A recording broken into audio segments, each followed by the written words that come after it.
আচ্ছা, আমরা এই ভিডিওতে সলিউশন দেখার চেষ্টা করব ঢাকা ইউনিভার্সিটি 2016-17 কেমিস্ট্রি পার্টটা, ঠিক আছে? তো যারা চ্যানেলে নতুন অবশ্যই সাবস্ক্রাইব করবা, ঠিক আছে? তো আমরা স্টার্ট করতে পারি। কারো যদি কোনো সমস্যা থাকে আমাকে জানাইতে পারবা, ঠিক আছে? কমেন্টে অথবা Facebook group page, Telegram group সবকিছু লিঙ্কে তুমি পাবা, ওখানে জানাইতে পারবা। ওকে, আচ্ছা, আমরা 31 নাম্বার প্রশ্ন থেকে স্টার্ট করতেছি। তোমাকে কি বলেছে, নিচের কোন আয়নটা জলীয় দ্রবণ বর্ণহীন? তোমাকে এখানে 4টা আয়ন দেওয়া আছে, ঠিক আছে? একটা দেওয়া আছে নিকেল 2+, একটা দেওয়া আছে Fe2+, মানে ফেরাস আয়ন, আর কপার 2+, আর জিঙ্ক 2+, ঠিক আছে? তো এটা যদি তোমাকে বুঝতে হয় তাহলে তোমাকে অবশ্যই বুঝতে হবে যে এদের মধ্যে কোনটা অবস্থান্তর ধাতু, ঠিক আছে? কারণ আমরা জানি যে অবস্থান্তর ধাতুর একটা বৈশিষ্ট্য ছিল কি, এগুলো কি হবে, রঙিন হবে। অবস্থান্তর ধাতুগুলোর কি হবে, আয়নগুলো কি হয়, রঙিন। তাহলে এখন তোমাকে কি করতে হবে, এখানে বুঝতে হবে যে কি অবস্থান্তর ধাতু, যেগুলো অবস্থান্তর ধাতু সেগুলো হবে রঙিন, আর যেটা অবস্থান্তর ধাতু না ওইটা কি হবে, রঙিন হবে না, মানে বর্ণহীন হবে। ওকে, তো আমাদের এখানে নিকেল 2+, Fe2+ আছে, কপার 2+ আছে, জিঙ্ক 2+ আছে। এদের মধ্যে যদি তুমি তাকে দেখো জিঙ্ক 2+, এটা কিন্তু কি না, অবস্থান্তর ধাতু না। কারণ আমরা জানি যে অবস্থান্তর ধাতু হইতে হলে কি হইতে হবে, তার সর্বশেষ কক্ষপথের ডি অরবিটালটা আংশিক পূর্ণ থাকতে হবে। আমরা যদি জিঙ্কের ইলেকট্রন বিন্যাসের দিকে তাকাই, জিঙ্কের টোটাল ইলেকট্রন ছিল 30টা, ঠিক আছে? জিঙ্কের টোটাল ইলেকট্রন ছিল 30টা। তো এটার ইলেকট্রনটা এরকম ছিল, আর্গন পর্যন্ত সেম থাকবে, তারপরে 4s এ কয়টা যাবে, 2টা ইলেকট্রন যাবে, আর 3d এ কয়টা ইলেকট্রন যাবে, 10টা, ঠিক আছে? কারণ তাহলে 18 আর 2 কত, 20, আর 10 কত, 30। এখন 2+ মানে কি, ইলেকট্রন কি দুইটা কি হয়ে গেছে, চলে গেছে, তাহলে এখানে হয়ে গেছে 28টা। তাহলে দেখো 4s থেকে 2টা ইলেকট্রন কি করছে, ছেড়ে দিছে, চলে গেছে, তাহলে এটা কি হয়ে যাবে, 4s0। তাহলে এখন দেখো ডি অরবিটালটা কিন্তু আংশিক পূর্ণ নয়, ডি অরবিটালে কি আছে, সম্পূর্ণ। তো আমরা জানি যে কি অবস্থান্তর ধাতু সংজ্ঞা ছিল কি, যে সকল মৌলের সর্বশেষ কক্ষপথে, মানে সুস্থিত আয়নের সর্বশেষ কক্ষপথে যদি ডি অরবিটালটা আংশিক পূর্ণ থাকে তাকে আমরা কি বলি, অবস্থান্তর যৌগ। যেহেতু এটা অবস্থান্তর যৌগ না, তাহলে এটা কি করবে না, এটা রঙিন হবে না, তার মানে এটা কি হবে, সাদা অথবা বর্ণহীন। ওকে, কিন্তু যদি বাকিগুলো চেক করে দেখো, ওগুলোতে ডি অরবিটালটা আংশিক পূর্ণ আসবে এবং তারা অবস্থান্তর ধাতু হবে, তাই তারা কি হবে না, বর্ণহীন হবে না বা রঙিন হবে। আচ্ছা, 32 নম্বর প্রশ্ন তোমাকে কি বলা হয়েছে, ইথাইল আয়োডাইডের সাথে জলীয় পটাশিয়াম হাইড্রোক্সাইডের বিক্রিয়ায় উৎপন্ন কি উৎপন্ন হবে? তো ইথাইল আয়োডাইড, ইথাইলের সংকেত হচ্ছে কি C2H5, আয়োডাইডের সংকেতের কারণে এখানে কি আসছে, C2H5I। এটার সাথে আমরা কি করব, পটাশিয়াম হাইড্রোক্সাইড মানে KOH কে বিক্রিয়া করাবো। এটা হচ্ছে কোন মাধ্যমে বিক্রিয়া করাবো, অ্যাকোয়াস। ওকে, তাহলে এটা যদি বিক্রিয়া করে তাহলে কি তৈরি করবে বলো তো, এটা তৈরি করবে তোমার, এখানে দেখো প্রতিস্থাপন বিক্রিয়া হবে, মানে একটাকে শিফট করবে, ঠিক আছে? C2H5 এর সাথে কি চলে যাবে, OH যাবে, আর I এর সাথে কি যাবে, K। তাহলে এখান থেকে কি তৈরি হইতেছে বলতো, একটা অ্যালকোহল তৈরি হইতেছে, C2H5OH, আর কি তৈরি হইতেছে, KI, মানে পটাশিয়াম আয়োডাইড, একটা লবণ, ঠিক আছে? তাহলে এখান থেকে আমরা কি কি পাইতেছি, অ্যালকোহল আর লবণ। তো এটাকে আমরা কি বলবো, ইথানল। ওকে, তো এটা কয় নাম্বার অপশন আছে, এটা C নাম্বার অপশন আছে। ওকে, আচ্ছা, তারপরে 33 নাম্বার প্রশ্ন তোমাকে কি বলা হয়েছে, পিভিসি এর উপাদান কোনটা, মানে কোনটা থেকে পিভিসি তৈরি করা হয়?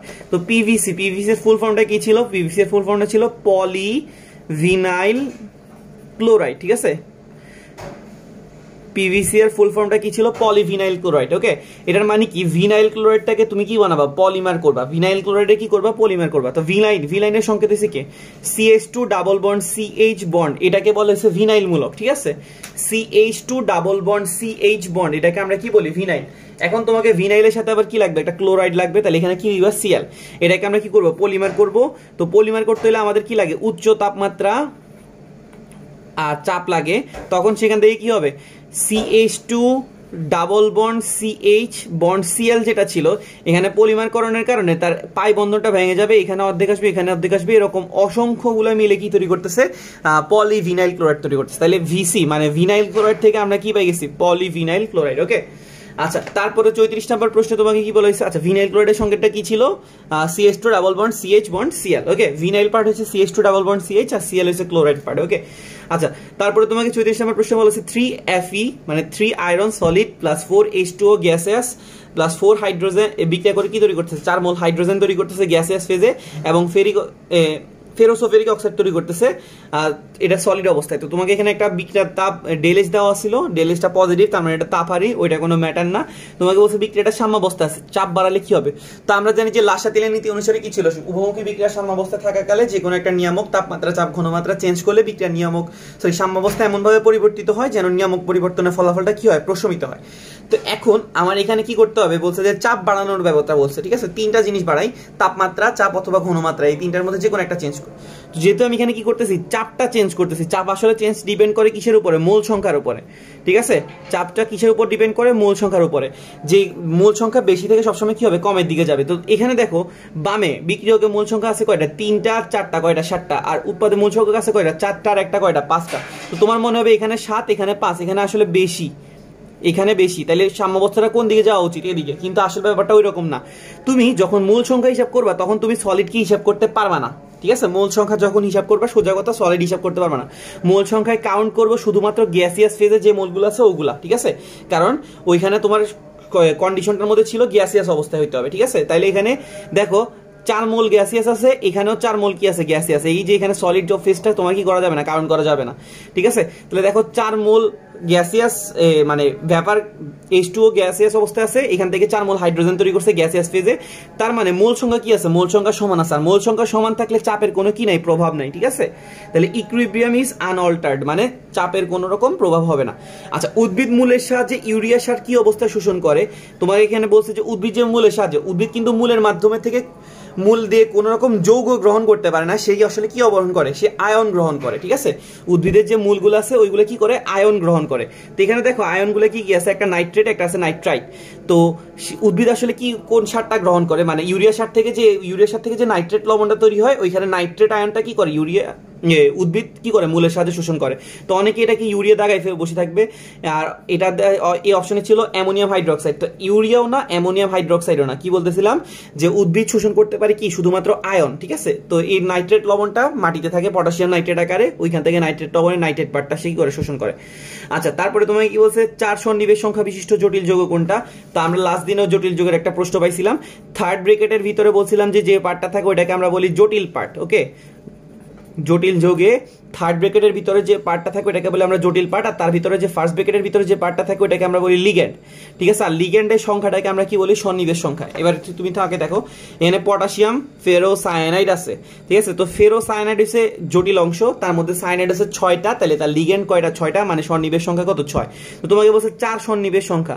তো 4 সন্নিবেশ সংখ্যা কোন নাম্বার অপশন আছে? এই যে কপার, টেট্রাইমিন কপার ক্লোরাইড, ওকে। এটাতে কি আছে দেখো? অ্যামিন কয়টা আছে? 4টা, ঠিক আছে। আচ্ছা, তারপরে বলছে মাটির পিএইচ বাড়াতে কোনটা ব্যবহার করা হয়? তো এটা খুব কমন একটা প্রশ্ন, 9-10 ছিল ডলোমাইট। ডলোমাইট হচ্ছে কি? ক্যালসিয়াম কার্বনেট আর ম্যাগনেসিয়াম কার্বনেটের মিশ্রণ, ঠিক আছে। আচ্ছা, মাটির পিএইচ বাড়ানোর জন্য কোনটা ব্যবহার করা হয়? ক্যালসিয়াম কার্বনেট আর ম্যাগনেসিয়াম কার্বনেটের মিশ্রণ, যেটাকে আমরা কি বলি? ডলোমাইট, ঠিক আছে। এটা কি করে?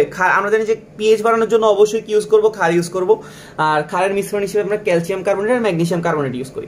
আচ্ছা, অপরিশোধিত পেট্রোলিয়াম বিশোধনের যে প্রক্রিয়া অধিক কার্যকর এটাকে আমরা কি বলি? আংশিক পাতন বা ফ্র্যাকশনাল ডিস্টিলেশন। এটা আমরা 9-10 পড়ছিলাম, মনে আছে? একদম লাস্টের চ্যাপ্টারের আগে, চ্যাপ্টারে 11 নম্বর অধ্যায়ে কি করতাম?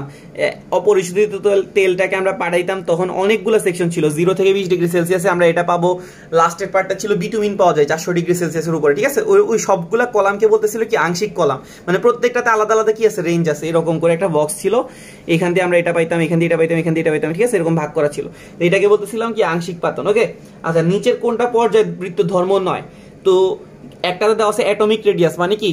ব্যাসার্ধ, পারমাণবিক ব্যাসার্ধ। ইলেকট্রোনেগেটিভিটি, ইলেকট্রো অ্যাফিনিটি মানে কি? তড়িৎনিয়তকতা। আর আয়নীকরণ বিভব। আর 4 নম্বরে আছে কি? মেল্টিং টেম্পারেচার, মানে গলনাঙ্ক। তো তুমি যদি একটু ভালো করে দেখে থাকো, ব্যাসার্ধ এটা কিন্তু পর্যায়ভিত্তিক ধর্ম। কারণ কি? আমরা জানি যে বাম থেকে ডান দিয়ে গেলে ব্যাসার্ধ কি হতে থাকে? ছোট হতে থাকে। তড়িৎনিয়তকতা এটাও কিন্তু কি? পর্যায়ভিত্তিক ধর্ম। কারণ আমরা জানি যে বাম থেকে ডান দিকে গেলে আকার ছোট হয়, আর তড়িৎনিয়তকতা কি হতে থাকে? বাড়তে থাকে। আয়নীকরণ বিভবটাও কি হতে থাকে? বাড়তে থাকে। কিন্তু গলনাঙ্ক আসলে ওই রকম ভাবে কোনো রকম কি করে না? পর্যায়ভিত্তিক ধর্ম শো করে না। মাঝে মাঝে কি হয়? গলনাঙ্ক বাড়ে, কখনো কমে, এরকম, ঠিক আছে। তো এই জন্য নিচের কোনটা পর্যায়ভিত্তিক ধর্ম নয়? মেল্টিং টেম্পারেচার অথবা গলনাঙ্ক, ওকে। আচ্ছা, কার্বিলামিন পরীক্ষার মাধ্যমে কোন যৌগ শনাক্ত করা হয়? অ্যামিন যৌগটা, ঠিক আছে। কার্বিলামিন পরীক্ষার মাধ্যমে কি শনাক্তকরণ করা হয়? অ্যামিন অথবা অ্যানিলিন, ঠিক আছে। এইগুলাই আমরা কি করি? শনাক্ত করি। অ্যামিনের মধ্যে সেকেন্ডারি অ্যামিনটা বেশি শনাক্ত করি, ঠিক আছে। তো প্রাইমারি অ্যামিন, ওকে। তো এখানে তোমাকে অ্যামিনের একটাই অপশন দেওয়া আছে, প্রাইমারি অ্যামিন। বাকিগুলো দেখো অ্যালডিহাইড আছে, অ্যামাইড আছে, প্রাইমারি অ্যালকোহল আছে, এগুলো তো হবে না। তো কার্বিল অ্যামিন ব্যাপারটার মধ্যেই কিন্তু একটা কি আছে? অ্যামিন আছে। তো এখানে অ্যামিনের যৌগগুলো যেগুলো আছে অথবা অ্যানিলিন হচ্ছে কি? অ্যানিলিনের সংকেত কথা মনে আছে? এরকম দিয়ে এখানে দিয়ে আমরা কি দেই NH2, এটাকে আমরা কি বলি অ্যানিলিন। তো এটা শনাক্ত করবো অথবা প্রাইমারি, সেকেন্ডারি, টারশিয়ারি এগুলা। ওকে, আচ্ছা, তো এখানে আমাদের কার্বিলামিন পরীক্ষাটার কথা মনে আছে যে আমরা এখানে কি করি, মিথাইল ক্লোরাইড আর কস্টিক সোডা ইউজ করি আমাদের যে যৌগ অ্যামিনের যে যৌগটা থাকবে ওটার সাথে, তখন এখান থেকে দুর্গন্ধযুক্ত কার্বিলামিন পাওয়া যায়। কার্বিলামিনের একটা বৈশিষ্ট্য হচ্ছে কি এটা দুর্গন্ধযুক্ত, তখন বোঝা যায় যে আসলে এখানে কি ছিল, অ্যামিনের একটা যৌগ ছিল। ওকে, আচ্ছা, তারপরে মুক্ত শিকল কাঠামোতে গ্লুকোজে কয়টা সেকেন্ডারি অ্যালকোহল গ্রুপ আছে? ওকে, আচ্ছা, তো তোমাকে পরের প্রশ্নটাতে বলছে যে কি 41 নাম্বার, মুক্ত শিকল গ্লুকোজ কাঠামোতে কয়টা সেকেন্ডারি অ্যালকোহল গ্রুপ আছে? তো গ্লুকোজের সংখ্যাটা কি ছিল? গ্লুকোজের সংখ্যাটা ছিল CHO, CH2OH, CHOH, আচ্ছা, CH2 CHOH CHOH এরকম করে করে কি আছে CHOH CHOH, আর একদম লাস্টেরটা হচ্ছে কি CH2OH। ওকে, তো আমরা একটু সেকেন্ডারি অ্যালকোহল নিয়ে কথা বলি। সেকেন্ডারি অ্যালকোহল কি ছিল বলতো? যে অ্যালকোহলের কার্বন, অ্যালকোহল মানে কি, কার্বনের মধ্যে কি থাকবে, একটা হাতে হাইড্রোক্সিল মূলক থাকবে, আর বাকি যে চারটা হাত আছে, চারটা হাতে মানে বাকি যে তিনটা হাত আছে, ওই তিনটা হাতের মধ্যে দুইটা হাতে যদি কি থাকে, অ্যালকাইল গ্রুপ থাকে, আর বাকি হাতে অবশ্যই হাইড্রোজেন থাকবে, তাহলে আমরা এটাকে কি বলি, এটা হচ্ছে সেকেন্ডারি অ্যালকোহল। ওকে, কি বললাম, অ্যালকোহল থাকা মানে কি, কার্বনের হাতে কি থাকবে, হাইড্রোক্সিল। তো যদি সেকেন্ডারি অ্যালকোহল বলে তাহলে বাকি তিনটা হাতের মধ্যে দুইটা হাতে অবশ্যই কি থাকবে, অ্যালকাইল গ্রুপ থাকবে, তো এটাকে আমরা বলতে সেকেন্ডারি অ্যালকোহল। ওকে, তো আমার এখানে একটু তাকাও, এটা কোনো অ্যালকোহল গ্রুপ না, ঠিক আছে? তো অ্যালকোহল গ্রুপ কয়টাতে আছে, 5টা কার্বনে আছে, তো আমার চেক করা লাগবে যে এদের মধ্যে কোনটা কোনটা সেকেন্ডারি। তো CHOH আমরা এইচটাকে একটু বাহির করে দেই, এখানে CHOH এর মধ্যে যে এইচটা সেটাকে একটু বাইর করে দেই, এইচটাকে একটু বাইর করে দেই, এইচটাকে একটু বাইর করে দেই। ওকে, আচ্ছা, এবার একটু তাকাও, দেখো তো এই কার্বনের কথাটা চিন্তা করো, এই কার্বনের এই দিকে আছে OH তো থাকা লাগবে, আর এই দিকটাকে আমরা অ্যালকাইল গ্রুপ বলতে পারি, এবং এই পুরো অংশটাকে আমরা কি বলতে পারি, অ্যালকাইল গ্রুপ, আর এক সাইডে হাইড্রোজেন, তাহলে এটা একটা সেকেন্ডারি অ্যালকোহল। ওকে, এটা মানতেছে। সেম ভাবে দেখো এটার দিকে তাকাও, এটার অ্যালকোহল গ্রুপ, এই উপরের পার্টটাকে আমরা অ্যালকাইল গ্রুপ চিন্তা করলে নিচে একটা অ্যালকাইল গ্রুপ আছে এরকম করে, এটাও মানতেছে, এটাও মানে, এটাও মানে, তাহলে এইখানে 4টা অ্যালকাইল গ্রুপ আছে। কিন্তু দেখো লাস্টে যেটা আছে CH2OH, এটাটা যদি আমরা একটু ভাঙি, এখানে একটা হাইড্রোজেন, এখানে একটা হাইড্রোজেন, এর শুধুমাত্র উপরের অংশটাতে কি আছে, অ্যালকাইল গ্রুপ আছে, এখানে একটা হাইড্রোজেন, এখানে একটা হাইড্রোজেন, তাহলে এটা কিন্তু প্রাইমারি অ্যালকোহল হয়ে গেছে। ঠিক আছে, তাহলে সেকেন্ডারি অ্যালকোহল কয়টা আছে, 4টা। ঠিক আছে, গ্লুকোজে কয়টা কার্বনে সেকেন্ডারি অ্যালকোহল গ্রুপ আছে, 4টা কার্বনে। ওকে, আচ্ছা, তারপরে তোমাকে বলা হয়েছে কি A+2B বিক্রিয়া থেকে P তৈরি হইতেছে, বিক্রিয়ার হার সঠিক নির্দেশ করে কোনটা? ওকে, তোমার এখানে কি দেওয়া আছে, A+2B বিক্রিয়া করে কি তৈরি করতেছে, P। ঠিক আছে, তো বিক্রিয়ার হারটা আমরা উৎপাদক দিয়ে প্রকাশ করতে পারি, বিক্রিয়ক দিয়ে প্রকাশ করতে পারি। ঠিক আছে, আমরা যদি উৎপাদ দিয়ে প্রকাশ করতে যাই তাহলে dP/dt। ঠিক আছে, আর যদি বিক্রিয়ক দিয়ে প্রকাশ করতে চাই অবশ্যই আমার কি করতে হবে, মাইনাস দেওয়া লাগবে, তাহলে -dA/dt অথবা -dB/dt। ওকে, তো বিক্রিয়ার হার মানে কি, ঘনমাত্রাকে আমরা কি করব, সময় দিয়ে ভাগ করা, আর উৎপাদকের বিক্রিয়ার হারটা পজিটিভ হয় আর বিক্রিয়কের বিক্রিয়ার হারগুলো কি হয়, নেগেটিভ। ওকে, আচ্ছা, তো তাহলে এখন তোমাকে কি বলছে, এই ইকুয়েশনে বিক্রিয়ার হারের সঠিক নির্দেশক সমীকরণ কোনটা? ওকে, তো এখানে দেখো -dA/dt দেওয়া আছে = KAB, আবার দেওয়া আছে -KdB/dt = KAB²। ওকে, মানে a এর ঘনমাত্রা b এর ঘনমাত্রা স্কয়ার, আর dB/dt = Kp⁴, এখানে আছে dP/dt = Ka⁴ b⁴ ওকে, আচ্ছা, তো আমরা জানি যে বিক্রিয়ার হার সমানুপাতিক কি, বিক্রিয়কের ঘনমাত্রা সমানুপাতিক। তো আমরা যদি এখানে একটু চিন্তা করি, এখানে বিক্রিয়কের কি আছে, ঘনমাত্রা, বিক্রিয়কের ঘনমাত্রা কি আছে, A আছে আর B আছে, B। তো এখানে তোমার মনে হয় যেন ভাই এখানে তো B দুইটা আছে, আমরা একটা B এর স্কয়ার মেরে দেন, ব্যাপারটা খুব ভালো হয় না? মানে আমরা তো নরমালি কি রকম রুল ফলো করি যে এখানে সহগ যেটা থাকে, মানে সহগ যেটা থাকে ওটা পাওয়ার হয়ে যায়, এখানে 1 এখানে 2। আসলে ব্যাপারটা কিন্তু বিক্রিয়ার হার ক্ষেত্রে ওইরকম না। আমরা তো first order, second order, third order reaction বা জিরো অর্ডার রিঅ্যাকশন পড়ছি, ওইখানে দেখবা যে বিক্রিয়া আসলে এরকম সহগগুলোর উপর ডিপেন্ড করে না, ডিপেন্ড করে হচ্ছে কি সে কতটুকু বিয়োজিত হয়েছে। মানে আমরা এখানে যে 2 মোল বি কে নিছি, এখানে 2 মোল বি পুরোপুরি বিয়োজিত না হইতে পারে, এখানে যদি অল্প কিছু 10% বা অর্ধেক বিয়োজিত হতে পারে, ওইটার উপর ডিপেন্ড করে আসলে বিক্রিয়ার হারগুলো ডিপেন্ড করে। এই কারণে আমার এখানে কি দেওয়া লাগবে, আলফা বিটা। কেন? কারণ আমি জানি না আসলে যে এখানে যতটুকু নিছি তার পুরোটাকে বিয়োজিত হয়েছে কিনা। তাহলে আমরা এখানে যদি সমানুপাতিক চিহ্ন উঠাইতে হয়, একটা কি দেওয়া লাগে, সমানুপাতিক ধ্রুবক। তাহলে আমাদের এখানে কি দাঁড়াইতেছে, dB/dt = Ka⁴ β কি বিটা। ওকে, এটা আমাদের কয় নাম্বার অপশন আছে, এটা আমাদের ডি নাম্বার অপশন আছে। ওকে, আচ্ছা, তারপরে কি HCHO আর CH3CHO এদের মধ্যে পার্থক্য করার জন্য কোন গ্রুপ বা কোন জিনিসটা লাগে? তোমার কি কি দেওয়া আছে, HCHO অথবা কি দেওয়া আছে, CH3CHO। ওকে, তো এই দুইটার মধ্যে তুমি পার্থক্য করতে যাচ্ছ। তো এখানে দেখো এই দুইটার মধ্যে পার্থক্যের মধ্যে মেইন একটা কি গ্রুপ আছে, দেখো তো এই CH3CHOটাকে আমরা এইভাবে লিখতে পারি না, CH3C double bond O bond H। এইখানের এই অংশটাকে আমরা বলি, বা এই গ্রুপটাকে আমরা কি বলি, এই গ্রুপটার একটা নাম আছে, এটাকে বলি আমরা অ্যাসিটো গ্রুপ। এটাকে আমরা বলি কি অ্যাসিটো গ্রুপ। এই গ্রুপের একটা বিশেষত্ব হচ্ছে কি, এরকম গ্রুপ মানে এই অংশটুকু যাদের থাকবে তারা সবাই আয়োডোফর্ম বিক্রিয়া দিবে। কি দিবে? আয়োডোফর্ম বিক্রিয়া দিবে, ঠিক আছে। কি বললাম? CH3C ডাবল বন্ড O বা অ্যাসিটো মূলক যাদের থাকবে তারা সবাই আয়োডোফর্ম বিক্রিয়া দিবে, কিন্তু আমাদের যে HCHO বা ফর্মালডিহাইড যেটা ছিল এটা কোনো রকম কি করবে না, আয়োডোফর্ম বিক্রিয়ার ধারের কাছেও আসবে না, ঠিক আছে। তো এখানে তাহলে HCHO আর CH3CHO এদের মধ্যে পার্থক্য করার জন্য আমরা কোন টেস্ট করতেছি? আয়োডোফর্ম টেস্ট, ওকে। তারপর 44 নাম্বার তোমাকে কি বলছে? 44 নাম্বার প্রশ্ন তোমাকে এখানে দেওয়া আছে নিচের কোনটা তাপীয় বিয়োজনটা সঠিক ক্রম, ওকে। নিচের কোন তাপীয় বিয়োজনের সঠিক ক্রম? তো এখানে দেখতেছো বেরিয়াম কার্বনেট আছে, সোডিয়াম কার্বনেট আছে, ক্যালসিয়াম কার্বনেট আছে, ম্যাগনেসিয়াম কার্বনেট আছে, আর বেরিলিয়াম কার্বনেট আছে, ওকে। তো আমার এখানে দেখো কোন কোন গ্রুপ আছে, বেরিয়াম আছে, সোডিয়াম আছে, ক্যালসিয়াম আছে, ম্যাগনেসিয়াম আছে, আর বেরিয়াম আছে, ওকে, বেরিলিয়াম আছে।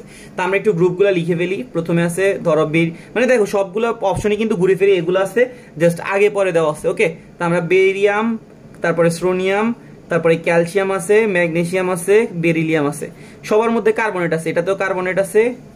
আমরা একটু কালো কালি দিয়ে লিখি। এটার মধ্যেও কার্বনেট আছে, এটার মধ্যেও কার্বনেট আছে, এটাতেও কার্বনেট আছে, এটাতেও কার্বনেট আছে।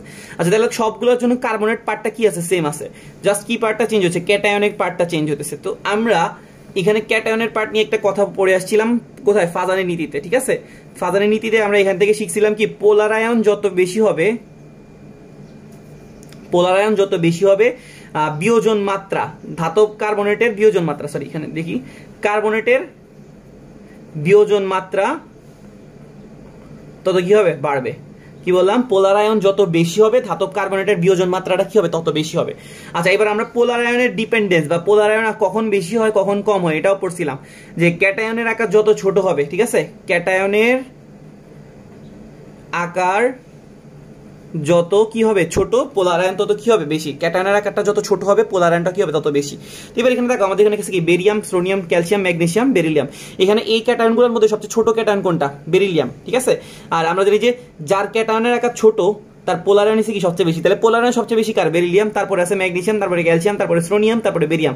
আর আমরা জানি যে পোলার আয়ন যার যত বেশি, কার্বনেটের বিয়োজন মাত্রাও কি তত বেশি। তাহলে এখানে দেখো এরা কি করতেছে, এই সিরিয়ালটা আসলে কি করতেছে? ফলো করতেছে। তাহলে বেরিলিয়াম কার্বনেটের বিয়োজন তাপমাত্রাটা বেশি হবে, দেন ম্যাগনেসিয়াম কার্বনেট, দেন ক্যালসিয়াম, দেন সোডিয়াম, দেন বেরিয়াম, ওকে। এটা আমাদের কয় নাম্বার অপশন আছে? এটা আমাদের এ নাম্বার অপশনটাতে আছে। আশা করি বুঝতে পারছি।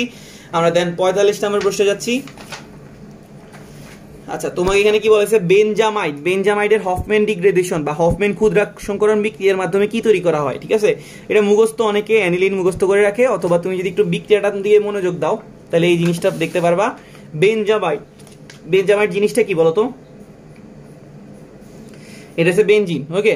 আর অ্যামাইডের সংকেত হচ্ছে কি? CONH2, ঠিক আছে, COONH2। অ্যামাইডের সংকেত কি ছিল? COONH2, ঠিক আছে। আর হফম্যান ডিগ্রেডেশন যখন আমরা করব তখন আমরা একটা হ্যালোজেন নিব আর একটা ক্ষার নিব, মনে আছে? KOH নিতে পারি, NaOH নিতে পারি, ঠিক আছে। নরমালি NaOH দিয়ে করি। তো আমরা কি করলাম, এই জিনিসটা বেনজামাইডটা কি করব? হফম্যান ক্ষুদ্রাংশকরণ করব। ক্ষুদ্রাংশকরণ মানে কি? এটাকে কি করা? ভাঙা না? ক্ষুদ্রাংশকরণ মানে কি? জিনিসটাকে কি করা? ভাঙা। তো যখন আমরা এটাকে ভাঙবো তখন এখানে কি তৈরি করবে? এই যে COO এই গ্রুপটা কি হবে? এটা মানে উধাও হয়ে যাবে, মানে কি বলা যায়, বের হয়ে যাবে। হ্যাঁ তখন কি হবে? COA গ্রুপটা বাইরে যাবে, তখন এখান থেকে কি তৈরি করবে? অবশিষ্ট কি থাকতেছে তোমার? এখানে NH2 থাকতেছে, যেটাকে আমরা বলতেছি অ্যানিলিন। আর এখান থেকে তৈরি হবে কি? Na আছে, Br আছে, তৈরি করবে NaBr। আর বাকি OH আর O মিলে কি তৈরি করবে? H2O, ওকে। তাহলে দেখো এখানে কার্বন সংখ্যা কয়টা ছিল? দেখো বেনজিনে কার্বন ছিল কয়টা? 6টা। এখানে একটা কার্বন ছিল 7টা। আর যখন অ্যানিলিন তৈরি হলো কার্বন সংখ্যা একটা কি হয়ে গেছে? কমে গেছে। এই জন্য এটাকে বলতেছে ক্ষুদ্রাংশকরণ। ক্ষুদ্রাংশকরণ মানে কি? কমে যাওয়ার বা ডিগ্রেডেশন, ঠিক আছে। তো এটাকে বলতেছিলাম যে হফম্যান ডিগ্রেডেশন কার? বেনজামাইডের। বেনজামাইডের হফম্যান ডিগ্রেডেশন থেকে আমরা কি তৈরি করছিলাম? অ্যানিলিন।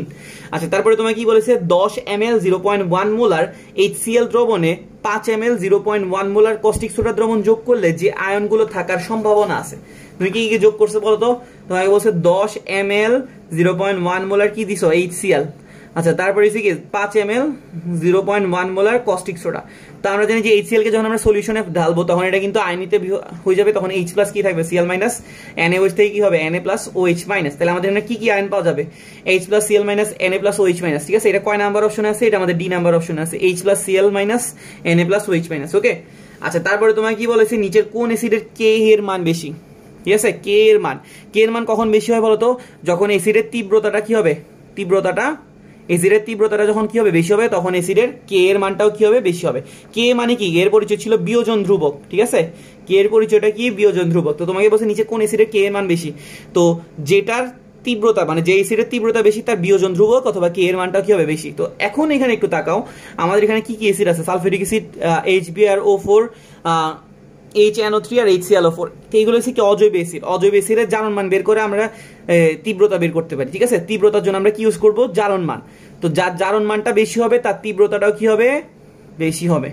ঠিক আছে, অজৈব অ্যাসিডের তীব্রতা বের করার একটা সোজা উপায় আছে কি? তার জারণ মান চেক করা। যেমন H2SO4 জারণ মান বের করতে আমরা সবাই কম বেশি পারি। সালফারের জারণ মান যদি চেক করো দেখবা যে কত আসতেছে 6। ঠিক আছে, তারপরে HbRO4। ঠিক আছে, এখানে যদি তাকাও ব্রোমিনের জারণ মান বের করে দেখলে কত আসবে? 7। তারপরে HNO3, নাইট্রোজেনের জারণ মান বের করে দেখবা 5। তারপর আছে HClO4, এখানে ক্লোরিনের জারণ মান বের করে দেখবা কত? 7। তো আমরা বলছিলাম যে কি জারণ মান যত বেশি তীব্রতা তত বেশি, আর তীব্রতা যত বেশি তারপরে তার কে এর মান বা বিয়োজন ধ্রুবকের মান কি হবে? তত বেশি হবে। তো তাইলে দেখো এই দুইটা গ্রুপের জারণ মান কিন্তু এখন টাই হয়ে গেছে। তো এখন আমি এদের মধ্যে আবার কম্পেয়ার করবো কেমনে? দেখো এখানে সেন্ট্রাল অ্যাটম কি আছে বা কেন্দ্রীয় পরমাণু ক্লোরিন, এখানে কেন্দ্রীয় পরমাণু কে ব্রোমিন। যখন জারণ মান টাই হয়ে যাবে তখন তুমি দেখবা যে কেন্দ্রীয় পরমাণুটার আকার ছোট কার, যেটা ছোট আকার ওইটার চার্জ ঘনত্ব বেশি আর এর তীব্রতাটাও কি হবে? বেশি। দেখে দেখো HClO4 যেহেতু HClO4 এর ক্লোরিনের আকারটা ছোট, মানে টাই হয়ে যাওয়ার পরে আকারটা ছোট, তখন আমরা দেখতেছি যে কি এখানে চার্জ ঘনত্ব বেশি এবং এসিডের তীব্রতাটাও কি আসতেছে বেশি। ওকে। আচ্ছা তারপরে হচ্ছে কি গ্যাসের ঘনত্ব মাপার জন্য তুমি কোন জিনিসটা ইউজ করো? আদর্শ গ্যাস সমীকরণ। ঠিক আছে, মানে আমরা কি পড়ছি PV = nRT। তো nটাকে আমরা কি লিখতে পারি? W/m/RT। ঠিক আছে, তাহলে PM = W/V/RT।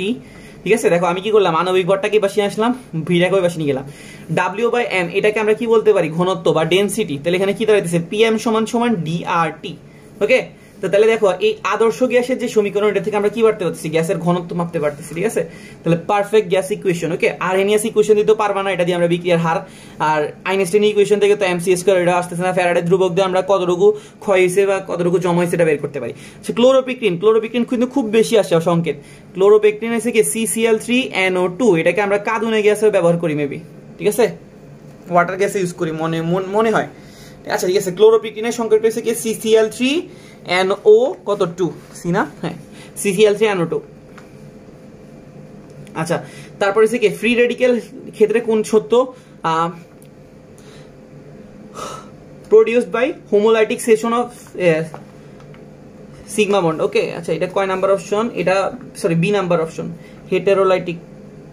আচ্ছা তোমাকে বলছে ফ্রি রেডিক্যালের ক্ষেত্রে কোনটা সত্য নয়? Okay, produced by heterolytic fission of sigma bond. Okay. আচ্ছা আমি একটু কথা বলি ফ্রি রেডিক্যাল সম্পর্কে। আমাদেরকে ধরো CH3 বন্ড, CH3 একটা যৌগ দেওয়া আছে। ঠিক আছে, এখন ধরো এখানে যদি আমরা যদি এই বন্ধনটার কথা চিন্তা করি, এই বন্ধন কয়টা ইলেকট্রন নিয়ে গঠিত হয়েছে? আমরা জানি যে প্রত্যেকটা সমযোজী বন্ধন 2টা করে ইলেকট্রন নিয়ে গঠিত। তাহলে 2টা ইলেকট্রন যদি নিয়ে গঠিত হয়, তাহলে যখন আমরা ভাগ করব তখন অর্ধেক ইলেকট্রন ও পাবে, অর্ধেক ইলেকট্রন ও পাবে। তাহলে এটা হয়ে গেল মিথাইল ফ্রি রেডিক্যাল, এটা হয়ে গেল কি মিথাইল ফ্রি রেডিক্যাল। ওকে। আচ্ছা তাহলে দেখো বন্ধনের যে সুষম বিভাজন হয়েছে, সুষম বিভাজন দিয়ে কি তৈরি হয়েছে? ফ্রি রেডিক্যাল তৈরি হয়েছে। এখন যদি আমরা একটু চিন্তা করি, CH3 এরকম ছিল, যে 2টা ইলেকট্রন ছিল, যে 2টা ইলেকট্রন ভাগ করার সময় এই মিথাইলটা নিয়ে গেছে, তাহলে মিথাইলটা কি হয়েছে? যেহেতু ইলেকট্রন টান দিয়েছে সে হয়ে গেছে মাইনাস, আর এই মিথাইল থেকে ইলেকট্রন সরে গেছে সে হয়ে গেছে কি প্লাস। এটাকে আমরা বলতেছি কার্বানায়ন আর এটা হচ্ছে কার্বোক্যাটায়ন। ওকে। তাহলে দেখো তোমাকে বলছে নিচের কোনটা সত্য নয়? কিসের ক্ষেত্রে? ফ্রি রেডিক্যালের ক্ষেত্রে। তো ফ্রি রেডিক্যাল তো আমরা জানি যে কি সুষম বিভাজন দিয়ে তৈরি হয়। ফ্রি রেডিক্যাল কি দিয়ে তৈরি হয়? সুষম বিভাজন দিয়ে। তাহলে বিষম বিভাজন দিয়ে কি কখনো ফ্রি রেডিক্যাল তৈরি হবে? না। তো তোমাকে এখানে যে প্রোডিউসড বাই হেটেরোলাইটিক মানে কি বিষম বিভাজন দিয়ে যে তৈরি হয়েছে, তোমাকে বলছে সত্য নয় কোনটা? যে বিষম বিভাজন দিয়ে যে তৈরি হয়েছে এই কথাটা কি নয়? সত্য নয়। কারণ আমরা জানি যে বিষম বিভাজন থেকে কি তৈরি হবে? কার্বো ক্যাটায়ন আর কার্বো অ্যানায়ন বা কার্বানায়ন। ওকে। আচ্ছা তাইলে আমরা ওয়েট করলাম না। তারপরে তোমাকে 51 নম্বর প্রশ্নে বলা হয়েছে 26 আণবিক সংখ্যা বিশিষ্ট একটা মৌলের m শেলে ইলেকট্রন সংখ্যা কত। ওকে, তা আমরা জানি যে প্রথম মানে কে শেলে ইলেকট্রন কয়টা ঢুকবে 2টা, তারপরে l শেলে ইলেকট্রন কয়টা ঢুকবে 8টা, তারপরে m শেলে ইলেকট্রন ঢুকবে কয়টা 8টা, তাহলে কয়টা গেল 2 8 8 কত 18। ঠিক আছে, 18টা যাওয়ার পরে কি করবে 4s ইলেকট্রন ঢুকে, মানে কি কে এল এম, তারপর এন ছেলে ঢুকে, এন ছেলে কয়টা ইলেকট্রন ঢুকবে 2টা, ঢুকার পরে কিন্তু সেটা আবার কি করে 3D তে ব্যাক করে। ঠিক আছে, তাহলে দেখো তো 2 8 8 2 যোগ করলে আসছে কত 20, আমার লাগবে কয়টা 26টা, তাহলে আরো 6টা আসবে, এই 6টা আসলে এখানে ঢুকবে। তাহলে এখানে দেখো 8 আর 6 যোগ করে কত আসতেছে 14, তাহলে আমাদের এটা ছিল কে, এটা ছিল এল, এটা ছিল এম, এটা ছিল এন, তাহলে এম ছেলে টোটাল ইলেকট্রন সংখ্যা কয়টা 14টা। ওকে, এম শেলের টোটাল ইলেকট্রন সংখ্যা কয়টা 14টা। আচ্ছা, তারপরে 52 নম্বর প্রশ্ন তোমায় কি বলছে, কি অবস্থায় বাস্তব গ্যাস আদর্শ সমীকরণ অনুসরণ করে। তো আদর্শ গ্যাসের জন্য আমাদের যে অনুকূল জিনিসগুলো ছিল, উচ্চ তাপমাত্রা হইতে হবে, উচ্চ তাপমাত্রা আর কি হইতে হবে নিম্নচাপ। কারণ হচ্ছে আমরা যে আদর্শ গ্যাসের জন্য যে গ্যাসের যে স্বীকার্যগুলো ধরছিলাম, ওই স্বীকার্যতে আমরা কি করছিলাম গ্যাসের মধ্যে কোন রকম আকর্ষণ বিকর্ষণ চিন্তা করি নাই, তার আয়তনগুলো কি করি নাই চিন্তা করি নাই। তো ধরো যদি নিম্ন তাপমাত্রা হইতো, তাহলে নিম্ন তাপমাত্রায় গ্যাসের অণুগুলো কাছাকাছি চলে আসে, তখন কিন্তু আমাকে কি করতে হবে গ্যাসের আকর্ষণটা চিন্তা করতে হবে, আবার তাদের আয়তনটাও চিন্তা করতে হবে। তো এই জন্য আমরা নিম্ন তাপমাত্রায় আদর্শ গ্যাস বানে না। আবার উচ্চ চাপে কি হয়ে যাবে, তারা কাছাকাছি চলে আসবে, তাহলে ওরা মানতেছে না। তাহলে মানতেছে হচ্ছে আদর্শ সমীকরণ কখন, যখন উচ্চ তাপমাত্রা নিম্নচাপ। কারণ উচ্চ তাপমাত্রা নিম্নচাপে কি হয় গ্যাসের অণুগুলো অনেক দূরে থাকে, তখন হচ্ছে কি আমাদের যে স্বীকার্য দুইটা ধরছিলাম ওই স্বীকার্যগুলা মাইনা চলে। ওকে, আচ্ছা, তারপরে তোমায় কি বলছে 0.01 মোলার HCl এই দ্রবণের পিএইচ আর পিওএইচটা কত হবে। ঠিক আছে, তোমাকে কি দেওয়া আছে 0.01 মোলার HCl, এটা তোমাকে কি বের করতে বলছে পিএইচ। আচ্ছা, পিএইচ এর ফর্মুলাটা কি ছিল মাইনাস লগ অফ কি H প্লাস। তাহলে এখানে দেখো 0.01 মোলার HCl এর মানে কি হাইড্রোজেনের ঘনমাত্রা হচ্ছে কত 0.01, তাহলে মাইনাস লগ অফ কত 0.01। আচ্ছা, তো 0.01 কে আমরা কি লিখতে পারি বলো তো, tan ইনভার্স কত 2 না, minus log of tan inverse 2, that means আমাদের পিএইচটা আসতেছে কত 2, পিএইচ কত আসতেছে 2। আচ্ছা, পিএইচ যদি 2 হয় তাহলে পিওএইচটা কত হবে 12, কারণ আমরা জানি যে পিএইচ আর পিওএইচ এর যোগফল সবসময় কত হয় 14। ব্যাপারটা কি বুঝতে পারছি, পিএইচ আর পিওএইচ এর যোগফলটা সবসময় কত হবে 14। তো তোমাকে এখানে দেওয়া ছিল 0.01 মোলার HCl, তার মানে হাইড্রোজেন আয়নের ঘনমাত্রা হচ্ছে কত 0.01, তো আমরা পিএইচ বের করে দেখলাম কত আসে 2। কেমনে আমরা 0.01 কে কি লিখতে পারি tan ইনভার্স 2, আমরা জানি যে log এর পাওয়ারটা কি হয় সামনে চলে আসে, তাহলে -2 টার মাইনাস হয়ে যাবে প্লাস, আর log 10 এর মান কত 1। ঠিক আছে, তাহলে এখানে তাহলে দিছে 2 × 1 মানে কি 2, তাহলে পিএইচ 2 পিওএইচ কত 12। ওকে, আচ্ছা তাহলে কত কত।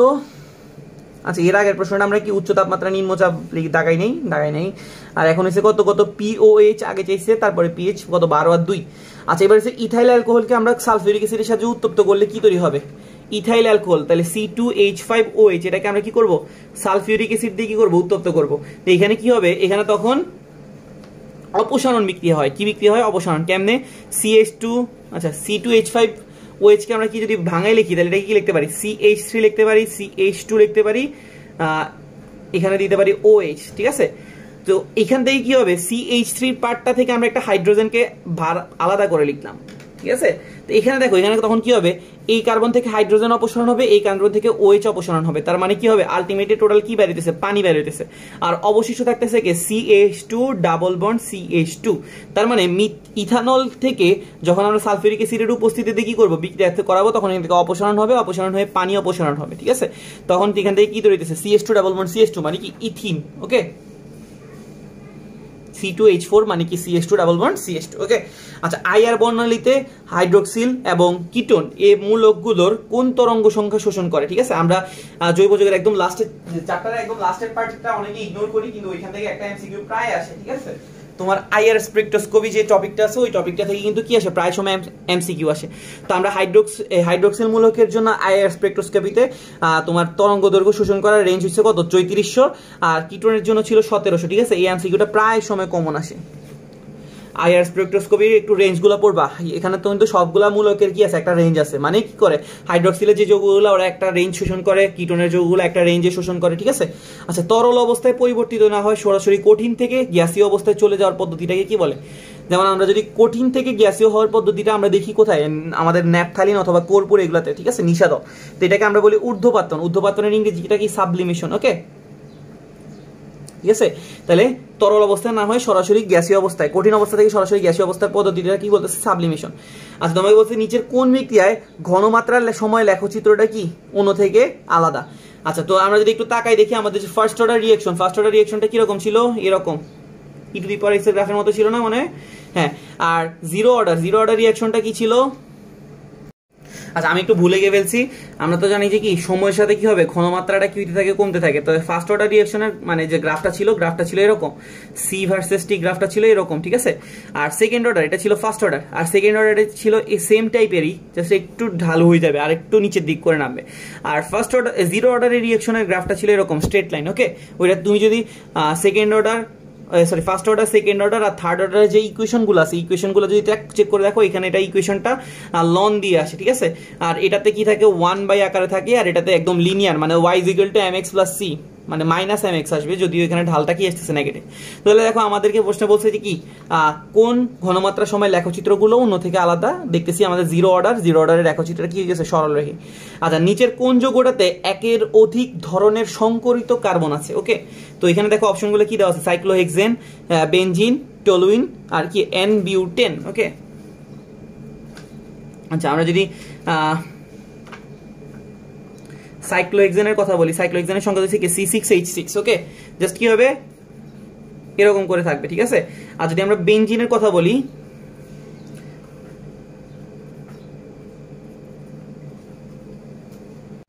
আচ্ছা সাইক্লোহেক্সেনের সংখ্যাটা ছিল C6H12, ওকে? আর বেনজিনের সংখ্যাটা ছিল C6H26, এখানে আসতেছে এটা এরকম।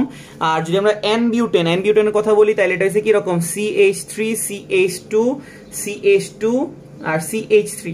আর লাস্টে যে আনসারটা হইতেছে কি টলুইনের সংখ্যাটা কি রকম ছিল? এরকম একটা বেনজিন, তার সাথে একটা কি থাকবে? CH3, ওকে? আচ্ছা আমরা একটু কথা বলে নেই এখানে প্রত্যেকটা জিনিসের সাথে। এখানে দেখো এই কার্বনটার কথা চিন্তা করো, ঠিক আছে? এখানে কার্বন প্রত্যেকটা প্রান্তে কিন্তু কি করে আছে? একটা একটা করে কার্বন আছে। এই কার্বনের প্রত্যেকটা হাতে কি আছে? একটা একটা করে হাইড্রোজেন আছে। এখানে একটা হাইড্রোজেন, এখানে একটা হাইড্রোজেন, সরি দুইটা হাতে হাইড্রোজেন, ঠিক আছে? দুইটা হাতে কি আছে? হাইড্রোজেন। তো দেখো এই কার্বনটা আসলে আদত কয়জনের সাথে যুক্ত আছে? এই সাইড দিয়ে একজন, এই সাইড দিয়ে একজন, এই সাইড দিয়ে একজন, এই সাইড দিয়ে একজন, চারজনের সাথে যে যুক্ত থাকে ওটাকে আমরা বলি sp3। একটা কার্বন যদি 4 জনের সাথে যুক্ত থাকে ওটাকে আমরা বলি sp3। একটা কার্বন যদি 3 দিক থেকে যুক্ত থাকে তাহলে এটাকে আমরা বলি sp2। একটা কার্বন যদি 2 দিক থেকে সংকরিত থাকে তাহলে আমরা এটাকে বলতেছি কি sp, ওকে? তাহলে দেখো এই সবগুলো কার্বনই কিন্তু কি সংকরিত? sp3 সংকরিত, ওকে? কারণ প্রত্যেকে কয়টা করে যুক্ত আছে? 4টা করে। আচ্ছা এবার যদি আমরা বেনজিনের দিকে আসি, বেনজিনের গঠনটা এরকম ছিল, মানে এরকম ছিল, তাই না? প্রত্যেকটাতে কার্বন ছিল। বেনজিন কিন্তু বাইরে একটা হাইড্রোজেন দিয়ে যুক্ত, মানে এখান দিয়ে একটা হাইড্রোজেন, এখান দিয়ে একটা হাইড্রোজেন, এখান দিয়ে একটা হাইড্রোজেন, এখান দিয়ে একটা হাইড্রোজেন, এখান দিয়ে একটা হাইড্রোজেন, এখান দিয়ে একটা হাইড্রোজেন, এখান দিয়ে একটা হাইড্রোজেন। তাহলে সে কিন্তু দেখো 3 দিক থেকে যুক্ত, একদিকে দিক, একদিকে দিক, একদিকে দিক। তাহলে এটা sp2, এটাও sp2, এটাও sp2, এটাও sp2, এটাও sp2, এটাও sp2। আবার দেখো বিউটেনের ক্ষেত্রে তাকায় দেখো সে কিন্তু আবার 3 দিক থেকে যুক্ত, তাহলে সে sp3 আসতেছে সবগুলা। কিন্তু যদি আমরা টলুইনেরটার দিকে তাকাই, টলুইনটা গঠনটা কি রকম ছিল? এরকম, জাস্ট এখানে কি আসছে? CH3। এবার তুমি একটু ঠান্ডা মাথায় চিন্তা করো, এই কার্বনের কথা চিন্তা করো। এই কার্বনটা কি? এখানে একটা যুক্ত, এখানে একটা যুক্ত, এখানে একটা যুক্ত, তাহলে 3 দিক থেকে যুক্ত। সে কিন্তু কি সংকরিত? সে sp2 সংকরিত। আবার এই কার্বনের কথা চিন্তা করো, এই কার্বন কিন্তু একটা হাইড্রোজেনের সাথে যুক্ত আছে, তাহলে 1 দিক, 2 দিক, 3 দিক, তাহলে sp2। এই কার্বনে কিন্তু হাইড্রোজেনের সাথে যুক্ত আছে sp2, এই কার্বনও এখানে একটা হাইড্রোজেনের সাথে যুক্ত sp2 sp2 sp2, ঠিক আছে? তাহলে এইখানে যে 6টা কার্বন আছে এরা কিন্তু সবাই sp2। কিন্তু যদি এইখানে যে মিথাইল গ্রুপটা আছে এটাকে যদি আমরা হাইড্রোজেনগুলোকে আলাদা করে চিন্তা করি, এখানে একটা হাইড্রোজেন, এখানে একটা হাইড্রোজেন, এখানে একটা হাইড্রোজেন, সে এখানে একটা যুক্ত, এখানে একটা যুক্ত, এখানে একটা যুক্ত, এখানে একটা যুক্ত, তাহলে সে 4 দিক থেকে যুক্ত। 4 দিক থেকে যুক্ত হলে সেটাকে আমরা কি বলতে পারি? sp3, ঠিক আছে? তাহলে আমাদের বেনজিনের ভিতরে, বেনজিনের পার্টটার ভিতরে যতগুলো আছে সবাই sp2, আর বাইরে টলুইনে যে CH3টা আছে ওইটা হচ্ছে কি sp3। তাহলে তোমাকে বলছে একের অধিক সংকরিত আছে কোথায়? এই শুধুমাত্র টলুইনে। টলুইনে 6টা আছে sp2 আর একটা আছে কত? sp3, ঠিক আছে? আর বাকিগুলোতে কিন্তু সবগুলাই কি ছিল? সেম ছিল, ওকে? আচ্ছা তারপরে হচ্ছে কি বড় পুকুরিয়া খনিতে কি ধরনের কয়লা পাওয়া যায়? এটাও বিটুমিনাস, এটা অনেকবার আসছে, ঠিক আছে? আর লাস্টে যে প্রশ্নটা আছে তোমাকে বলছে 5 লিটার 0.1 মোলার দ্রবণ তৈরি করতে কি পরিমাণ সোডিয়াম কার্বনেট প্রয়োজন? তো আমরা কি জানি S = কি ছিল? 1000, W / কি ছিল? mv। তো আমরা যদি W বের করতে চাই তাহলে কি পাবো? S mv / 1000, কারণ তোমাকে কাছে পরিমাণ চাইছে। S হচ্ছে ঘনমাত্রা, ঘনমাত্রা হচ্ছে কত? 0.1। আচ্ছা m হইছে কি? আণবিক ভর, আণবিক ভর হইছে সোডিয়াম কার্বনের কত? 106। v হইছে আয়তন, আয়তনটাকে অবশ্যই লিটার থেকে মিলিলিটারে নিতে হবে। তাহলে 5 লিটার আছে, তো এটাকে আমরা যদি মিলিলিটারে নিই কি লিখতে পারি? 5000 মিলিলিটার। নিচে আছে 1000, এটা কি হবে? কাটা, ঠিক আছে? তাহলে দেখো 0.1 এর সাথে যখন আমরা 106 গুণ করবো তখন এটা হয়ে যাবে 10.6, তাই না? 0.1 এর সাথে যখন 106 গুণ করবে দশমিকটা এখানে চলে আসবে, এটার সাথে 5 গুণ করবো, তো 10 এর সাথে 5 গুণ করলে আসে কত 50, 0.6 এর সাথে 5 গুণ করলে আসে কত 3, তাহলে আনসার আসতেছে কত 53, ঠিক আছে? তাহলে আমাদের আনসারটা কত দাঁড়িয়েছে 53। ওকে, আমি আবার রিপিট করতেছি, আমাকে ঘনমাত্রা দেওয়া ছিল, আয়তন দেওয়া ছিল, আর মোলারিটি দেওয়া ছিল, কি বের করতে বলছিল পরিমাণ, পরিমাণ মানে কি ডাব্লিউ, ডাব্লিউ সূত্র হচ্ছে কি SMV/1000, আণবিক ভর 106 বসাইলাম, তারপরে কি আয়তন 5 লিটার দেওয়া ছিল, এটাকে আমরা মিলিলিটার নিছি, দেন আমরা কি করছি ক্যালকুলেশনটা করছি, ক্যালকুলেশন করার পরে 0.1 এর সাথে 106 গুণ করলে কি আসছে 10.6, এটার সাথে আমরা 5 গুণ করছি, 5টা কেমনে গুণ করছি দেখো, 10 এর সাথে 5 গুণ করলে কত আসে বলো তো 60, সরি 50, আর 0.6 এর সাথে 5 গুণ করলে আসে কত 3, তাহলে টোটাল আসছে কত 53। ওকে, আশা করি আমরা বুঝতে পারছি, কারোর কোনো সমস্যা থাকলে আমাকে জানাতে পারো। হ্যাঁ, Facebook group page, Telegram group সবকিছু লিংক তুমি ডেসক্রিপশনে পাবা। ওকে, আল্লাহ হাফেজ।